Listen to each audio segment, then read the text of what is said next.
મિત્રો આખી પ્રોસિજર છે 40 ક પ્રમાણે એ હવે જોઈ લઈએ। તમારે સ્ટાર્ટ કરવાનું છે અરજી કરવાથી। અરજી કરવાથી તમે આગળ વધ્યા નિયામક 3 મહિનાની એટલે કે 90 દિવસમાં એ અરજી ઉપર કામ લેશે। એ ચાહે માન્યતા આપશે અથવા નહીં આપે। જો માન્યતા આપે તો તમને એક મસ્ત પ્રમાણપત્ર મળે છે કે આ શાળાને આ રોજ આ તારીખથી માન્યતા આપવામાં આવે છે। જો તમે નિયમો ભંગ કરો તો તમારી પર તપાસ, શાળા ઉપર તપાસ થાય છે, બરાબર? ભંગ કરો અને ન્યાયના સિદ્ધાંત પ્રમાણે તમને બોલવાનો, તમને તમારો જવાબ રજૂ કરવાનો સમય આપવામાં આવે। જો એમાં એવું લાગે કે તમારી શાળાને મંજૂર રાખવી નથી તો માન્યતા રદ કરી દેશે। રદ કર્યા પછી તમે અપીલમાં જાઓ છો। અપીલમાં તમે રદ કર્યાના 1 મહિનાની અંદર અપીલમાં જવું પડે છે, વત્તા 2 મહિનાની અંદર અપીલમાં ગયા હોય એનો સરકાર નિર્ણય આપે। સરકાર સ્થગિત કહેવાય કે નિયમ સ્થગિત કરીને માન્યતા ફરીથી આપી શકે અથવા પોતાનો નિર્ણય આખરી અને બંધન કરતા રહેશે અને જો મળી જાય તો તમારી પુનઃસ્થાપના થઈ જાય છે।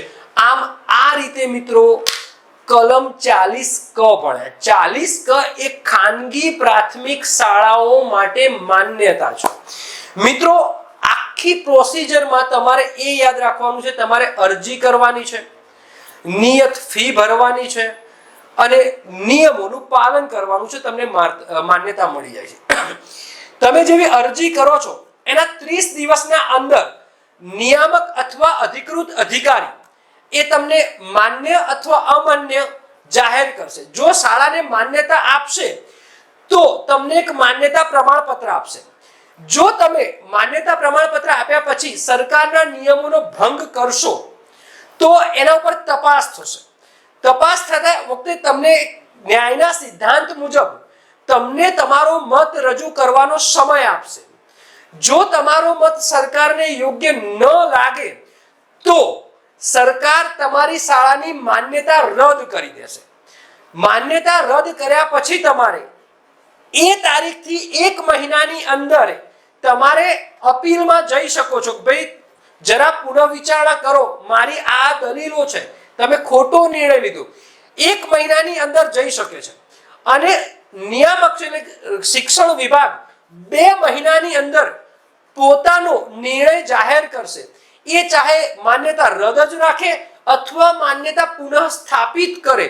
નિયામક દ્વારા લેવાયેલો નિર્ણય આખરી ગણાશે, એટલે કે એ નિર્ણય રાજ્ય સરકારે જ આપ્યો છે એમ ગણાશે। આમ 40 ક પ્રમાણે ખાનગી પ્રાથમિક શાળાને માન્યતા આપી શકે છે સરકાર।